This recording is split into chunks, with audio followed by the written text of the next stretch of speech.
It's kind of funny, actually. I would grab two masks, split them down the middle. One half of the mask, I would be Obama. The other half would be McCain.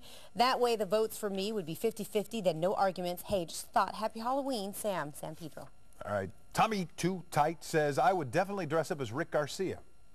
The costume is simple, yet eye-catching. I get to talk about sports all night. That's a good point. I get to sleep in. Good point. I'm next to Lauren Sanchez all the time. Need I say more? That's a little scary.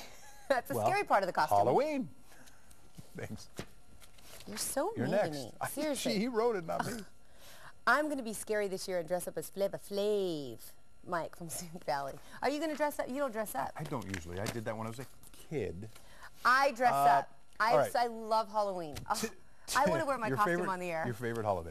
Tim from Koreatown. I think the coolest, most original idea I've ever come up with for Halloween was a karaoke machine. Sanchez McCain tried keeping Obama on the defensive, but Obama, ahead in the polls, got off a few shots of his own. Tony Valdez kicks off My 13 News with the... Okay, Tony, that brings us to tonight's email question. Hard to believe, but get this. The election is now less than 3 weeks away. Wow. By now, at least most people know who they're going to vote for. But as one commentator points out, this was the biggest audience either candidate will face until election night's victory or concession speech. So he simply will not come to a halt. No, no, no. The Dow dropped more than 700 points today. Yes, you heard me, 700 points. After the Federal Reserve Chairman warned that frozen credit markets are still ice cold. Liz Habib and the Street Team have more on the market's latest. A possible HIV outbreak at a high school in St. Louis. I would leave the country alone.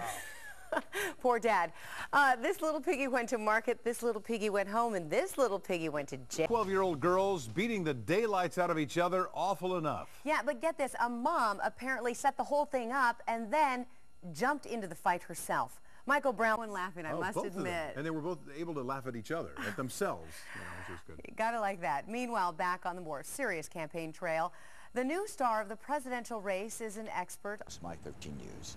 Well, Ed, Senator Biden's GOP counterpart, Governor Sarah Palin, campaigned in North Carolina today, telling voters the McCain-Palin ticket will make America energy independent.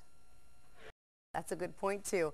Meantime, the California Republican Party denounces and condemns two slurs against Democratic presidential candidate Barack Obama. Okay, yet another high-tech disease to warn you about. This is very serious.